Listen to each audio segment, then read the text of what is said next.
Only war.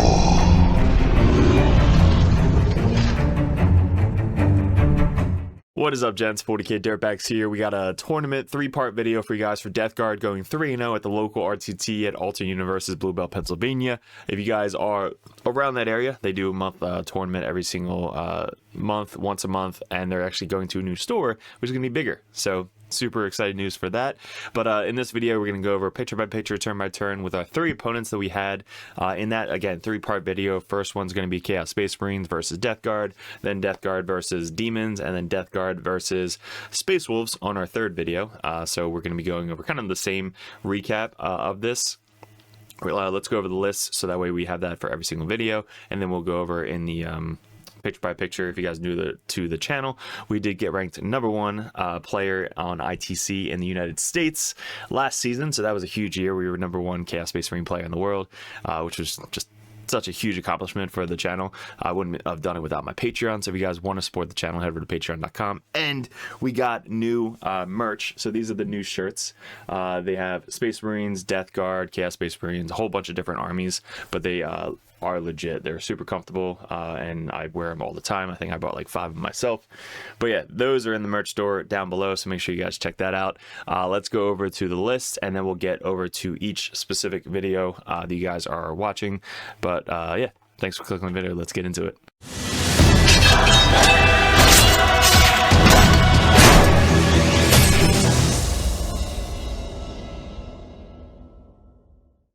Alright guys, if you want to support the channel, head over to the merch store. The link is in the description below. We have our new sports themed Grey Knights, Chaos, and Space Marine logos on a bunch of different shirts. We just updated the shirt as well. These are probably the most popular. So if you guys want to rep these at the local GT, you can do that. Also sport the Dirtbag swag. So really appreciate it. Click on the link below. If you guys are interested in other merch, we do offer some 3D prints. We have Codiez, the Assassin, should be in every single list. The Space Marine Lieutenant, Space Marine Librarian, the Tech Marine for Grey Knights, and the Cypher should be in every single list. We have poker chips, which are great for sticky objectives. All of the stickers are manageable. These will be on t-shirts soon. We have widgets still, and we have about orange and orange. So we have orange Dirtbag dice. If you guys are interested in getting some dice thrown on the table, hit me up in Discord and we'll get back to the video. All right, so here's the list. We wanted to run the Plague Company. We haven't run that in a while. I think this year is going to be the Death Guard year for us. I'm not sure if we're going to be going for #1 in the world, but we're going to be having some fun playing the new Death Guard Codex coming out very soon. We already kind of know some tidbits about it, so I can't really say anything on YouTube about it. Hopefully I get some Games Workshop sponsors soon, but this is the list. We are running the Biological Putrefier. I definitely like this guy still in every single list. He has the free grenade, and he lets your unit crit on 5s. So with the amount of weapons that a Plague Marine unit can bring, this guy is legit great, and even a 5-man unit. So I like him. I had an extra 50 points, so I can either bring like Tallyman or 10-man of Poxwalkers or 10-man Cultists, and I think this guy fit in the list very, very well. We have our Death Guard Sorcerer in Terminator armor. He's going to be doing the -1 damage for our Plague, for our other Terminator unit. So him in that unit is just so hard to kill. And the once per game Kamehameha, I say it every single time I do it. But the 2d6, 24-inch range, strength 8, AP2, 3 damage is just nuts sometimes. Sometimes you roll double 1, sometimes you roll 10. Like it is so random but fun. And then we have the Lord of Contagion. This guy is just such a cool model, and the 4 rerolls to hit in combat with lethals on your Death Shroud is killer. Can kill tanks most of the time. And we gave him the Deadly Pathogen, which I remembered most of the time, and then sometimes I had to remember, wait, if I'm controlling objective on one of my Contagion objectives, I get an additional +1 attack, +1 strength, which forgot about the extra strength, but the extra attack definitely came in handy. Mortarion, so cool. I just painted mine, which I'll show you the pictures in this report, but Mortarion still 300 points, one of the cheapest Primarch out there. Ignores all modifiers, which came in a lot at this RTT. And then Typhus, the solo champion. We were running him in a 20-man unit of Poxwalkers. I changed it to 10-man last minute because the 20-man always died turn 1. So, and I didn't want to give up Call the Horde. Actually, having him with Call the Horde being defensive is great, but I just didn't bring Call the Horde target, so that way I was able to kind of like survive a little bit longer. So I ran him solo all weekend or all day. 2 Plague Marine units. I like the melted guns. They are kind of more aggressive playing them here. They're there for action monkeys.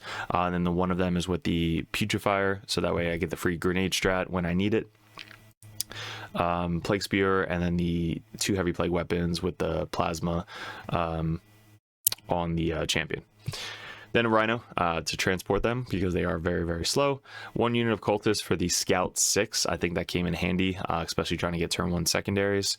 And then the 3 Predator Destructors, one of the only ones in the game that can do heavy bolters, lethal, and sustain. Everybody kept asking, they have both? I'm like, yep. So, but all of them have the heavy bolters. I think it's just so good with Death Guard, with the autocannons, combi bolters, and the Havoc launcher. So just a ton of shots coming out of the 3 Predators. Them staying near 6 inches of Morty when you need them to is key, especially for the reroll ones to wound.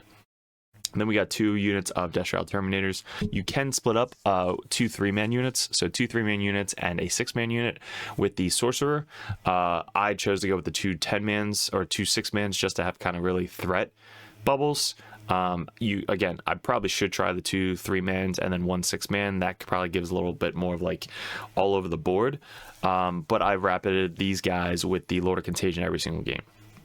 And I started the other Death Shroud, I think, on the table every single game because we were playing layout 1, which I'll show you.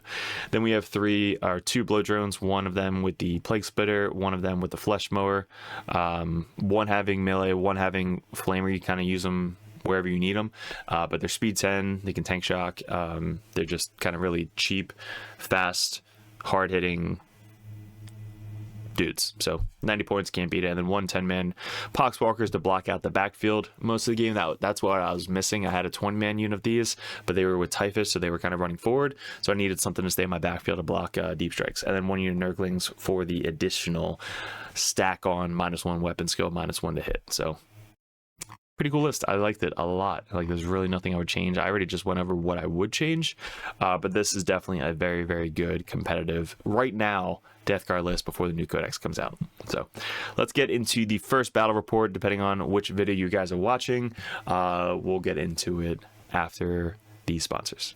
Oh, real quick, I just wanted to show off my Mortarion. So I tried the weather effect. We got the little bit of rust and some of the blue rust on top of that. I want to do that for all my Death Shroud and Death Guard, but this is like the base. I added some of the water effects from Vallejo, but it's all of the speed wash paints. But I really, really liked how he turned out. Those are the wings from the back. The little flame effects with the blue really stands out, and then this is the front. So this is what he looks like. I probably could change the face a little bit, make him a little bit more pale or sickly. But yeah, this is our Morty. So looked really cool. One of my first painted Death Guards at this age compared to when I was 16 painting them originally. So yeah, I just want to show that off. All right, gents, now we got game 3 of the RTT 3-0 Death Guard. We are playing Space Puppies. He's trying the Librarian detachment, which I thought was pretty cool. If I ran Space Marines, I actually would test out this detachment. It seems like a lot of good strats, a lot of options. One of the things that you could be in is basically ignoring modifiers, which is great because you ignore all of the Death Guard, -1 to hit, -1 wound, all that stuff. So I think if he would have just stayed in that the entire time, probably would have been a little bit different of a game. But let's go over his list real quick. He's got 2 of the big tanks, blast cannons, big guns, transports, like huge tanks. He's got the 2 librarians leading the units. He's got 1 little bike things that I actually are seeing a lot more now, just for kind of like cheap secondary units. He's got a unit that has the extra shots, like really good almost in every single list now. I think he's got these guys who have the no deep strike within 12 inches. He's got another character leading the flamer unit, 10-man flamer unit. He's got scouts. These guys have the dev wounds, which he just loves to save for big targets like Mortarion, because he definitely could F up Mortarion. And he's got the plasma guys that if they die, they get to shoot on death. Also scary. Then he's got a big 10-man unit of Terminators with some missile launchers and the Terminator Librarian. So pretty good. Bunch of 10-mans, but pretty good list. He crushed his first 2 opponents, and then the last opponent we played a while ago. We played when I was running Triple ACDC. That was the first time he saw them. But then this game, I guess he hasn't played Death Guard in a while. So let's get into the deployment. We are playing, if you see to my right here, we're playing Scorched Earth. You can see the mission place. You can see kind of like where we are on the board compared to what we picked for secondaries. Hopefully that makes it a lot easier for you guys. But for the deployment, we have the diagonal deployment. Yeah, I believe this is the diagonal deployment straight down. We have a little scout squad up there. And then his diagonal deployment with a little interceptor squad or scout guys that can go forward or backwards. Same with these guys, they can go forward or backwards. And then for us, we have the sun shining right on Mortarion. Mortarion is always basically deployed either there or over there. But we got 2 units of Plague Marines and the Rhino able to move up and get on the objective turn 1. The scout squad. Oh, I'm sorry, this is Stepping Stone. You can just tell right here. My bad. So deploying right on the corner, down, and then that way. So that's why we deployed those guys right there. And the Nurglings are up front just to kind of stop any infiltrators, so I can get that scout move in that little triangle right there. But these guys are always spatially starting right there, so they can scout forward, scout that way, like basically do whatever they need to do for a cheap turn 1 infantry unit. 2 of the move 10 guys, one's probably going to go that way to block screens, the other one's going to run up to there. A unit of Death Shroud right there, so they can run in a little triangle. And then I have 3 Predators all lined up. That way, if he sticks out a little bit, we can kind of line up and shoot there. He's got a lot of infantry, so the Predators are going to do work this game. And then we have our 10-man Poxwalkers in the back trying to screen out the backfield. Pretty standard. He's got the little bike guy right there, 10-man Flamer unit right there with the captain. Intercessors or no deep strike within 12 back here. Scout, tank, and then the gun guys in the back here. He's got in reserves the 10-man Terminator unit. So turn 1, Space Puppies get turn 1. Pretty simple. He gets Established Locust, which he can't really get anybody super close to the center, which I think the bike, if he would have deployed, so that way you can at least get that turn 1. And then no prisoners. So he moves up his scouts, and then he shoots and charges my cultists, which I'm surprised he did to begin with, and surprised that he killed them. So he killed them to the wound for that cultist unit. So he actually killed all 10-man cultists because they were surrounded by Nurglings. So he was basically -2 to hit in combat. I don't know how the hell he did it, but he did it.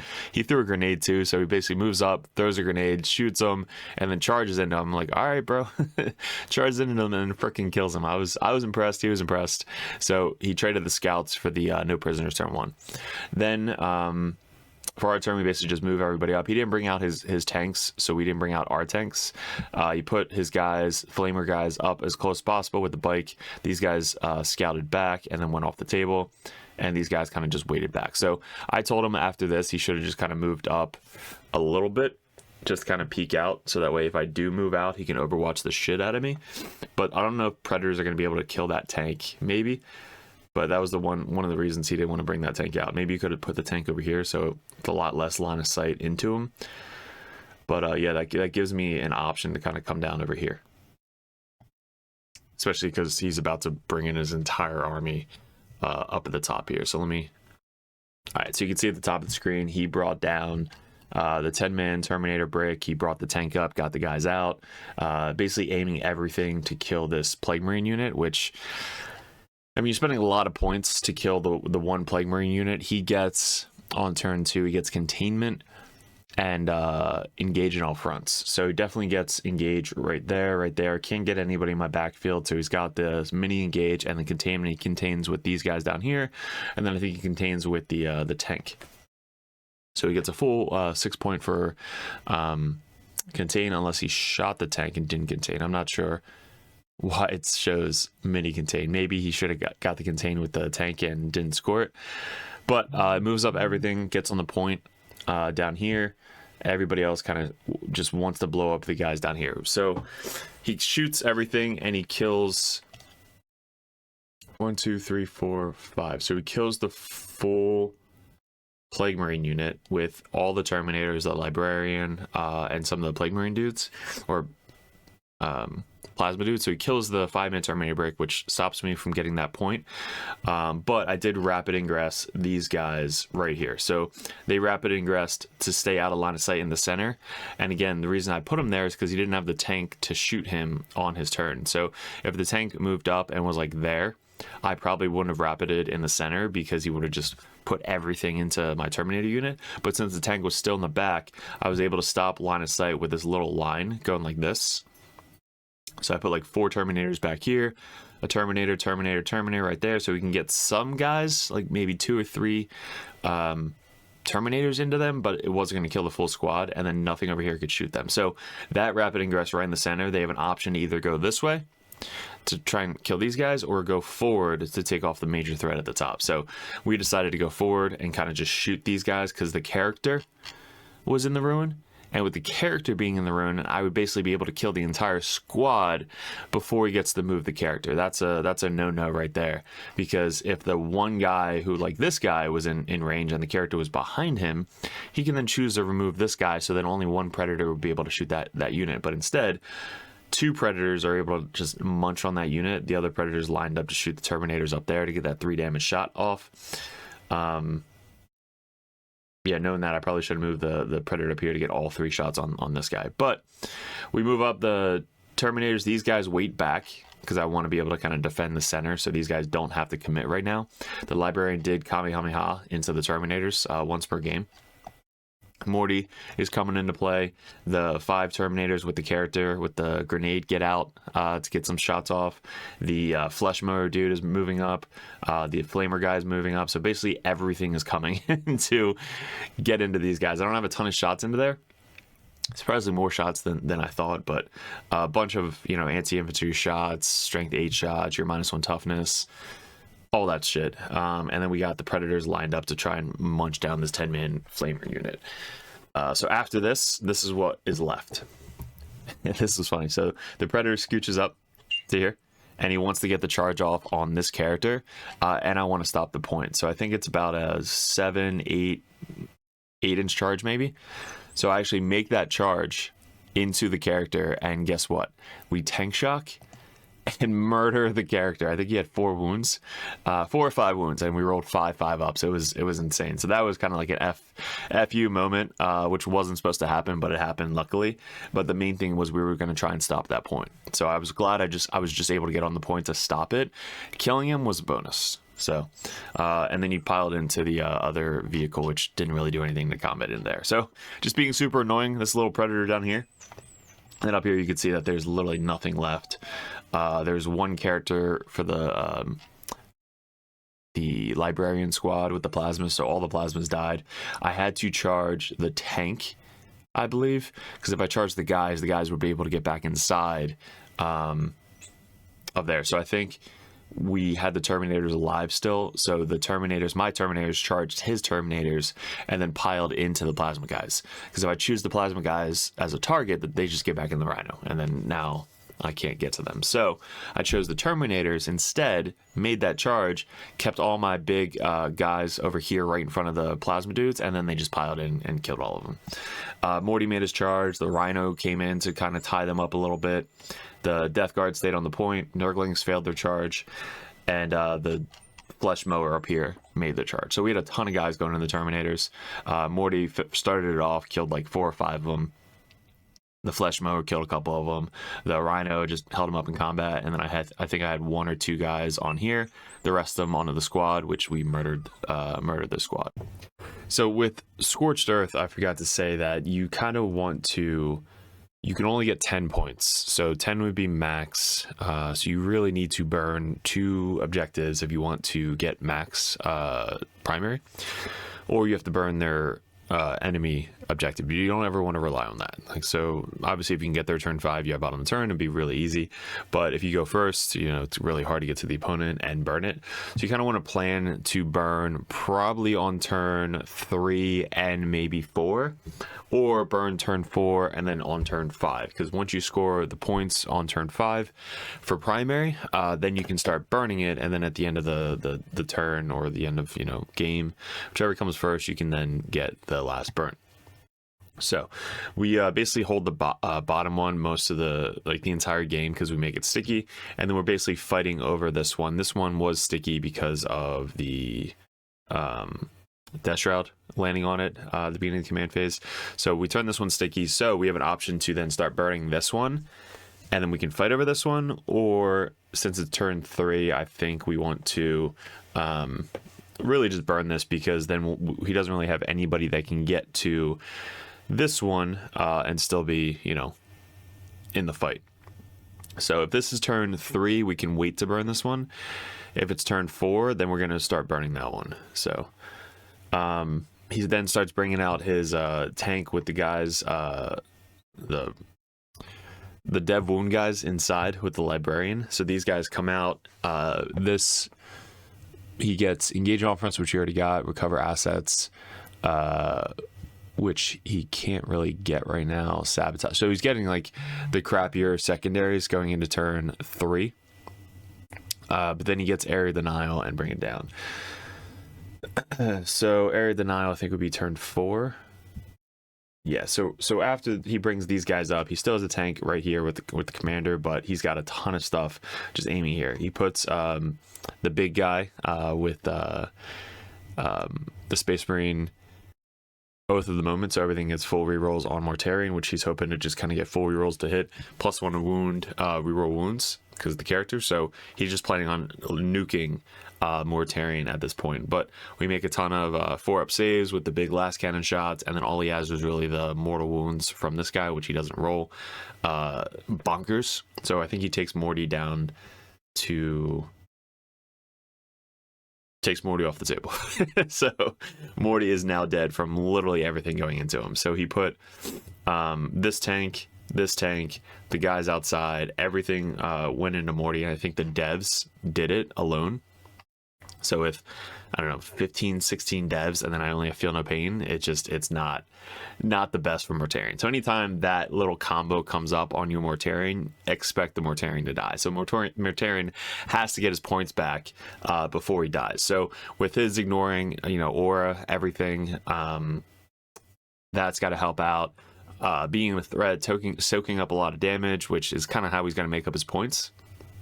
And in this case, that's basically what he did, because instead of shooting the Terminators and all that stuff, he shot the big target, which was Morty. So the Terminators were able to just kind of move out and, finish off the rest of the chaff. So after this, these Termies moved up that were just kind of waiting for something to commit in the center. So they scooted up. They made the charge. The Nurglings are still alive somehow. The Flamer guy moved up and got some shots off on the dudes as well. This... one Terminator, I probably just forgot to move him up. The Rhino is being the burn target, so that he's the one starting the burn.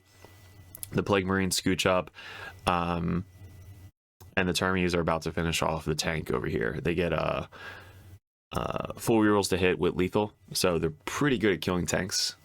You can armor contempt, which takes the deck back down to a AP1 attack, so still 2 damage, ton of attacks. And then these guys obviously are charging into the dudes over here and kills it. The wife came to say hi. Where were we? So yeah, all that's left is basically one tank. This tank I think blows up. He's got guys in the back, maybe some scouts back here, and one of the dudes right here. So I think OPSEC 3 on the Predators, so he can't steal it. Then obviously we're starting to burn up there. So after this turn, this one gets burnt.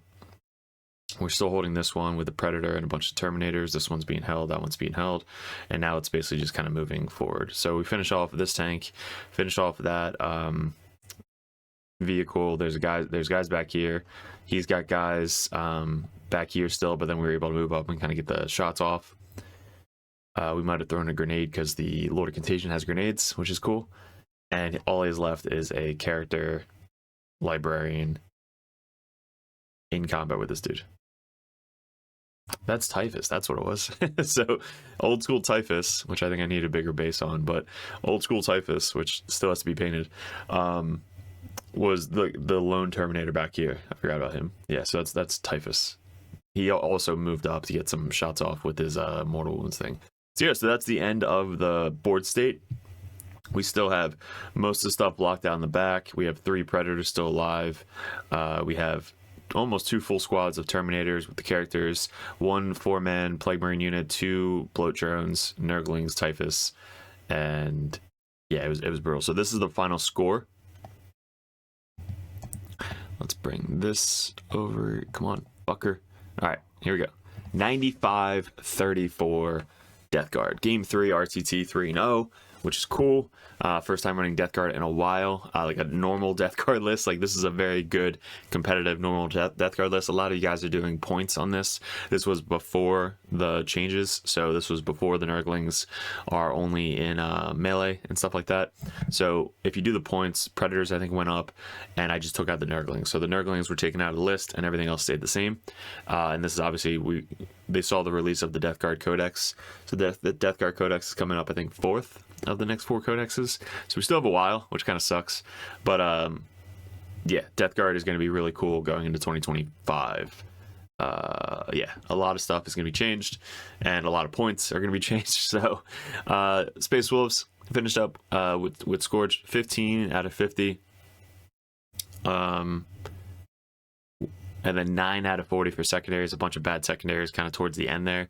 And then we had 50 out of 50 because we burnt 2. So we burnt that one, and then we probably burnt the center or this one. So burning 2 gets you the max primary. And then 35 out of 40 because we didn't have anything turn 1. We had Assassinate and Establish Locust. Great. He killed our cultists, which we're going to establish, but he finished them off luckily somehow with the dudes. So that was clutch. Yeah, so pretty good game. 95 finished up, I think, 2nd or something. There was a 3-0s at the RTT. We had a big turnout, which is cool. The new store is opening up, so the next RTT is going to be at the new store, which is, can't wait for that. So more tables. Hopefully we're going to be running a GT this year. But yeah, a lot of store at the alternate universes. Blue Belt, if you guys are local to the area, definitely come out and say hi. But I appreciate it. Thanks for clicking on the video. If you guys are interested in coaching, head over to patreon.com. A bunch more videos are going to be coming up. But guys, thank you so much. Leave in the comments below. And we'll see you in another video soon.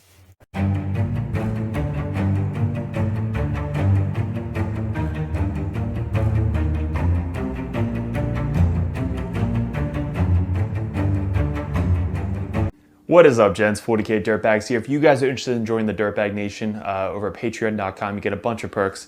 What we did in 2024 was we really expanded. I had traveled a ton and I played my ass off in 40k. Right now we're ranked #1 best player in the United States on ITC rankings. We were the #1 Chaos Space Marine player in the world this year in 2024. 2 years ago, we got ranked #1 Grey Knight player in the world, and this year we're probably going to go into Death Guard, hopefully when the new Codex comes out, or Emperor's Children. But you guys, if you guys want that head coach or that coach always in your corner, just to ask questions, bounce ideas off, that's what the competitive Dirtbag and the Dirtbag Nation is all about. If you guys want to support the channel, you head over to patreon.com. You can join the Just a Car tab, which is $5 a month. You guys get access to the Discord Patreon tab.